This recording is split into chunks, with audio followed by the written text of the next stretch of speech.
Hey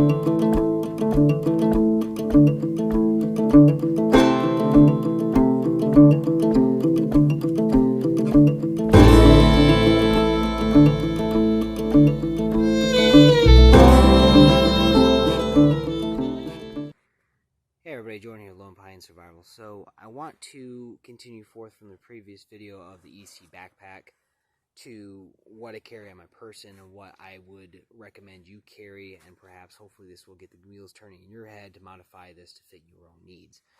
So what I carry on my person, speaking bushcraft wise, and we'll get kind of to the rest of the stuff later on. Bushcraft wise, first things first is I always have my belt knife with me. If you guys are super curious about it, it is pretty much every single aspect that you need. It's at least 5 inches long. This is actually a 6-inch blade. It's modeled after the 18th century French trader's knife. It's got 90-degree sharp spine. It's full tang, obviously. It's 1095 hard carbon steel, convex grind. If you guys are super curious about it, made it myself, so I'm actually really happy about it. So a good blade with you is number one. Number two, I want to talk about this gadget pouch I have here. Now this is the Condor gadget pouch here. It's okay. I mean, it works great for its intended purpose, which the goal of this is to carry items that I can start a fire with, and then a few extra items too to help me out in the woods. Now granted, this pouch itself is 2 years old, if you guys are curious about it, and everything's still clipping, everything's still snapping, everything's still zipping, so okay, working good. Now let's get to the good stuff here. Starting a fire. Now, the easiest way, a lot of people agree, to start a fire is using some kind of lighter, okay? What I like to carry with me are big lighters. Why? Because they're cheap, they're plentiful, they're everywhere that you go, from gas stations to big box stores and everything in between. On average, they're there. What I do with mine, though, are pretty simple modifications. Number one, I remove the child safety lock here, and number two, I add some duct tape on these. Now, why the child safety lock? Okay, anybody who has dealt with cold temperatures knows that when your hands are really cold, they don't work the best, okay? You lose dexterity in your hands. Matter of fact, when you can't do this easily, it means you're getting too cold. So you want to either head back to shelter or you want to start a fire, one of the two, okay? So removing the child safety lock there, that actually enables you to manipulate the wheel here a lot better and easier than with the slick piece of metal on there. Also, number two is because it's just easier to clean this off in case like you drop this in snow or water. It's just easier to get the moisture off the wheel too. So, number two here, why the duct tape? Duct tape, as most of you guys may or may not be aware of, is actually a flame extender. So what I like to do is have enough duct tape on here, and this is just experience based, to have minimum at least 4 different, I'll say, cigar rolls of duct tape. And those are going to be roughly 3 inches long by 1/4 inch in diameter. And essentially the same purpose as, say you have like less than ideal bird's nest material. Instead of sitting there holding your lighter on and wasting the material in your lighter, the fuel, and wasting that, you can consider the resource by lighting the duct tape on fire and holding that underneath there just like the candlestick. So kind of the purpose of that too. So basically wet weather fires is what the duct tape's for. Now granted, okay, from experience, I know big lighters kind of notoriously suck in the really cold weather, so we're talking about like 40, 35-ish area. The flame's not going to be very big because the lighter's getting cold. Now granted, where I carry this one is not ideal because it's on the very outside pocket of my pouch. However, even if I carry it in the middle here, it's going to do the same thing. It's going to get cold, so it's not going to work as well. Now if it gets like say 32 and below, that thing, you can sit there and spark it until the cows come home. It's not going to work. Don't believe me? Throw one in the fridge for like say a couple hours, then try it. Throw one in the freezer for a couple hours, and then try it. You'll see what I'm talking about. Now, how I remedy that is very simple, guys. Super simple. Just put one in a pocket next to your body. Okay, this one obviously has more duct tape on it. I would recommend contrasting colors, so the brighter colors like orange, yellow, red, something like that's what I personally like to carry with me. Just be aware of the pros and cons of the equipment you're going to put in here. Now, number two, moving on, right? I don't really give a crap what kind of ferrocene rod you have in here. I don't care if it's a Baylite like this one, which is an El Cheapo. I don't care if you have like a super expensive one. I don't care if it's decked out with a bone antler handle, whatever, okay? It doesn't matter. It's all going to do the same thing. They work the same way. Now, there are pros and cons to this thing as well. Now, I like ferrocene rods because they're not really temperature dependent. It doesn't matter how cold or how hot it is outside. They're still going to throw sparks as long as you have a sharp 90-degree spine on a piece of metal or glass or rock or whatever. As long as you have a sharp edge and you can remove material from here, it's going to throw sparks onto your bird's nest material. So that's pretty cool. Now, granted, if you do have a handle on there that's just glued on, do yourself a favor, just heat it up ever so slightly, not with open flame, obviously, and remove the handle. Okay, it's going to come off eventually anyways, and just replace it with duct tape, because again, flame extender. You can use the sparks here to start a piece of duct tape on fire. There you go. Now, what I don't like about ferrocene rods is the fact that inexperienced users can get what's called chatter bumps or speed bumps on them, and eventually they'll get so bad where your sharp edge is just going to glide over the material here, and it's not going to give you either enough sparks or sparks at all. So that's kind of something you got to really think about.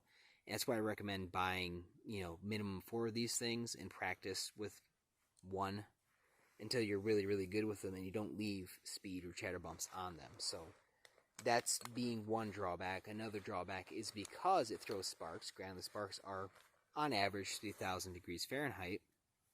You're going to need some kind of light, fluffy material. That's why I carry this little tangled mess of jute twine with me in my pouch. Why? Because then I can sit there, I can unravel a section of jute twine, and I can have basically a cotton ball size of hairy, nice, light, fluffy material that's going to catch a spark really well. Granted, it goes up quickly, but if you have, say, moderately good bird nest material, so like poplar bark or, better yet, birch bark, it's going to work just fine. So, moving on from that, right? Another way you can start fire in this pouch is this. What is this, Jordan? Well, let me get it out for you guys. This is a magnifying glass that I picked up at a yard sale years ago. Okay, I'll say it, decades ago. Make fun of me. But the magnifying glass, though, just like in the 18th century, it can be used as a sunglass. It's how they actually used to light their tobacco pipes back then, or one of the ways they used to do it. Is basically just like the statistic children we all were. We used to gather the sun rays in our little cool magnifying glasses and hold them on top of ants and watch them pop. I hope I'm not the one who did that. But the thing is this, though, okay, in a serious manner, that's what this is for, though. You can catch the sun's rays because the sun is a renewable resource. I don't have to waste my lighters. I don't have to waste my ferrocene rod when I can use the sun. Granted, to me, the best time of year to use this is late spring, all of summer, and early fall. Now, granted, when the Earth's tilt, or the axis starts to tilt away, okay, start getting colder, obviously winter, okay, the sun's rays become less effective, but they still work, though. So keep that in mind. It still does work. It just takes a little bit longer to get your material going. And granted, we'll cover all these in the different ways of how to start fire at a later date. Now, a few other things to carry in here are some Band-Aids, just because Band-Aids. I do carry a Leatherman Super Tool 300. If you don't carry a Leatherman, you're wrong, so you might want to fix yourself. This one's been beating the crap out of, you guys can see. I like it a lot because it has 2 different knives. The straight blade right here, as I call it, I use that mostly for like food prep or whatever I'm going to be using it for. Not, whittling wood or whatever. This is what I use to whittle wood, is this utility blade. Just because then I can keep the other blade more so sharp for first aid purposes or, again, processing food, whatever it's going to be. It does have this nifty little wood saw on here, which I really like, along with another... Oh, where'd it go? Oh, other side. There. It does have an awl on here as well, so you can actually punch through leather, so you can repair leather. Say you're making